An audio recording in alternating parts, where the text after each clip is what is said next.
बिस्मिल्लाहिर्रहमानिर्रहीम। अस्सलामुअलैकुम व्यूअर्स। इस वीडियो का जो हमारा क्वेश्चन है वो मैथमेटिकल इकोनॉमिक्स का जो टॉपिक है कॉस्ट ऑफ प्रोडक्शन, उससे रिलेटेड हम एक न्यूमेरिकल जो है वो सॉल्व करेंगे। और जो क्वेश्चन है आज का हमारा question is the total cost function of the firm is given below. Total cost function जो है वो गिवन है। पहले हम टोटल कॉस्ट फंक्शन जो है वो लिख लेते हैं। C is equal to Q cube minus 60 Q square plus 1800 Q. Number 1, find average cost. पहले हमने एवरेज कॉस्ट एवरेज कॉस्ट का जो फार्मूला है वो है total cost divided by Q. हमने जिस फंक्शन की एवरेज फाइंड करनी हो, जिस फंक्शन का हमने ए फाइंड करना हो, उसको हम क्वांटिटी पे डिवाइड कर देते हैं। तो क्योंकि हमने सी का ए फाइंड करना है इसलिए सी को क्यू पे डिवाइड करेंगे।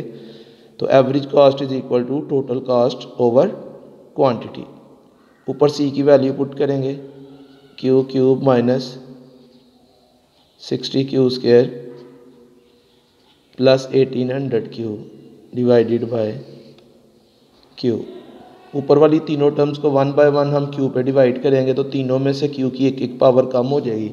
जब हम क्यू क्यूब को क्यू पे डिवाइड करेंगे तो ये रह जाएगा Q square minus 60 Q square divided by Q, इसकी भी एक पावर कम हो जाएगी तो यह आ जाएगा Q plus 1800 q divided by Q. तो ये क्यू इस क्यू से कैंसिल हो जाएगा तो ये आ जाएगा 1800। तो ये हमारे पास एवरेज कॉस्ट ए सी का आंसर आ गया। नेक्स्ट हमने सेकंड बी पार्ट में हमने marginal cost M C find करना है। मार्जिनल कॉस्ट फाइंड करने के लिए हम टोटल कॉस्ट का डेरिवेटिव लेते हैं विद रिस्पेक्ट टू क्वांटिटी, क्योंकि मार्जिनल कॉस्ट क्या है? Change in total cost due to production of one extra unit of output. एक जायद यूनिट प्रोड्यूस करने की वजह से जो टोटल कॉस्ट में चेंज आती है उसे मार्जिनल कॉस्ट कहते हैं। तो मार्जिनल कॉस्ट फाइंड करने के लिए हम टोटल कॉस्ट का डेरिवेटिव लेते हैं with respect to quantity, D over D Q of C की वैल्यू पुट करेंगे, Q cube minus 60 Q square plus 1800 Q. अब ब्रैकेट में जो है वो तीन डिफरेंट टर्म्स हैं, हमने हर एक को 1 बाय 1 डिफरेंशिएट करना है विद रिस्पेक्ट टू क्यू। उससे पहले मैं आपको डेरिवेटिव बता देता हूँ, D over D Q of Q. Q का derivative with respect to Q 1 के इक्वल होता है। D over D Q of Q square का derivative with respect to Q 2 Q के इक्वल। और क्यू क्यूब का derivative Q raise to power 3 का derivative with respect to Q 3 Q square के equal होता है। कांस्टेंट टर्म का derivative 0 के इक्वल होता है अगर कांस्टेंट टर्म क्यू के बगैर हो। अगर कांस्टेंट टर्म क्यू के साथ मल्टीप्लाई या डिवाइड की फॉर्म में है तो फिर वो उसके डेरिवेटिव के साथ भी मल्टीप्लाई या डिवाइड की फॉर्म में ही आएगी। तो ब्रैकेट में फर्स्ट टर्म है क्यू क्यूब, उसका डेरिवेटिव आ जाएगा 3 क्यू स्क्वायर। अब माइनस 16 क्योंकि क्यू के साथ क्यू स्क्वायर के साथ मल्टीप्लाई हो रहा है तो माइनस 16 एज इट इज़, और क्यू स्क्वायर का डेरिवेटिव आ जाएगा 2 क्यू। इसी तरह प्लस 1800 एज इट इज़ और क्यू का डेरिवेटिव 1। तो एम सी का आंसर आ गया 3 क्यू स्क्वायर माइनस 62 से मल्टीप्लाई होगा तो यह आ जाएगा 120 क्यू प्लस 1800। अब इसके बाद नंबर 3 सी पार्ट जो है, without drawing graph prove that M C curve intersects A C curve at its lowest point. Graph draw किए बगैर हमने प्रूव करना है कि एम सी जो है एम सी कर्व ए सी कर्व को उसके लोएस्ट पॉइंट पे इंटरसेक्ट करता है, यानी उसके मिनिमम पॉइंट पे इंटरसेक्ट करता है। अब किसी भी फंक्शन, कोई भी फंक्शन एट इट्स मिनिमम और मैक्सिमम, अपने मिनिमम या मैक्सिमम पॉइंट के ऊपर, मिनिमम या मैक्सिमम पॉइंट के ऊपर जो फंक्शन का फर्स्ट डेरिवेटिव होता है, यानी उस फंक्शन की स्लोप उस पॉइंट के ऊपर 0 के इक्वल होती है।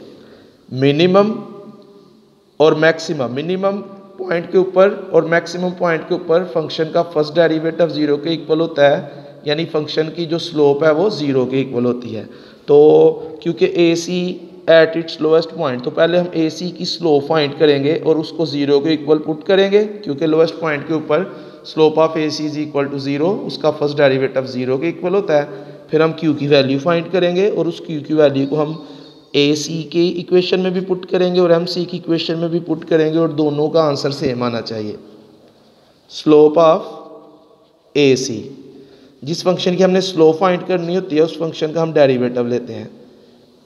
तो हम ए सी को डिफरेंशिएट करेंगे with respect to Q, D over D Q, differentiate with respect to Q. A C की ब्रैकेट में वैल्यू पुट करेंगे, जो हमने ए पार्ट में ए सी फाइंड किया है q square minus 60 q plus 1800। Q square का डेरिवेटिव आ जाएगा 2q minus 60 as it is, q का डेरिवेटिव 1 प्लस 1800। 1800 क्यू के बगैर है, इट मीन्स कि इसका डेरिवेटिव आएगा 0। तो ए सी की स्लोप आ गई 2q माइनस 60। क्योंकि ए सी लोएस्ट पॉइंट पे है इसलिए हम इसकी स्लोप को 0 के इक्वल पुट करेंगे। Put slope of A C is equal to 0। 2q minus 60 is equal to 0। ये माइनस 60 दूसरी साइड पर जाएगा तो plus 60। 2q is equal to 60। ये 2 मल्टीप्लाई हो रहा है, राइट साइड पे आएगा तो डिवाइड हो जाएगा। 60 को 2 पे डिवाइड करेंगे तो q किसके इक्वल आ गया, q आ गया 30 के इक्वल। एट लोएस्ट पॉइंट या at minimum point of A C q is equal to 30। अब ये q की वैल्यू हमने ए सी की इक्वेशन में भी पुट करनी है और एम सी की इक्वेशन में भी पुट करनी है, तो दोनों का आंसर सेम आना चाहिए, जिससे प्रूव होगा कि एम सी और एम सी ए सी को उसके लोएस्ट पॉइंट पे इंटरसेक्ट कर रहा है। जिस पॉइंट के ऊपर एम सी ए सी को इंटरसेक्ट कर रहा है उस पॉइंट के ऊपर एम सी और ए सी की वैल्यू जो है वो सेम होनी चाहिए। At Q is equal to 30। पहले हम ए सी फाइंड कर लेते हैं। ए सी की इक्वेशन में जिधर क्यू है उधर 30 पुट करेंगे। 30 स्क्वायर माइनस 60 इंटू 30 प्लस 1800। 30 का स्क्वायर आ जाएगा 900 माइनस 60 को हम 30 से मल्टीप्लाई करेंगे। 60 मल्टीप्लाई बाय 30 तो ये आ गया 1800 प्लस 1800। ये प्लस 1800 और ये माइनस 1800 ये कैंसिल हो जाएंगे। तो A C is equal to 900।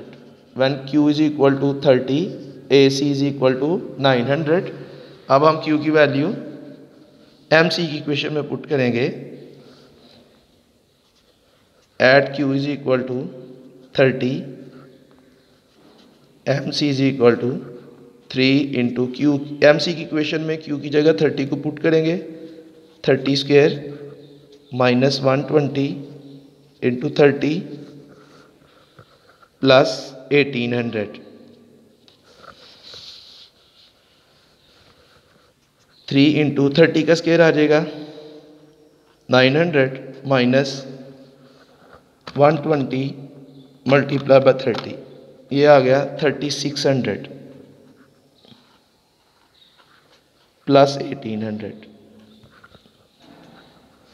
3 multiply by 900 which is equal to 2700 minus 3600 plus 1800। 2700 minus 3600 plus 1800 ये आ गया जी 900।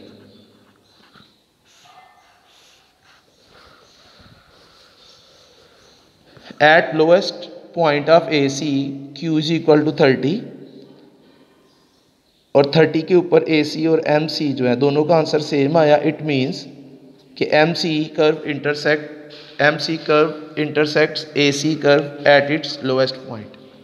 जिस पॉइंट के ऊपर एम सी ए सी को इंटरसेक्ट कर रहा है उस पॉइंट के ऊपर दोनों की वैल्यू जो है वो सेम है और वो ए सी का लोएस्ट पॉइंट है। तो ये था हमारा आज का क्वेश्चन। आज के लिए इतने काफ़ी है, बाकी इंशाल्लाह कल। ओके, अल्लाह हाफिज़।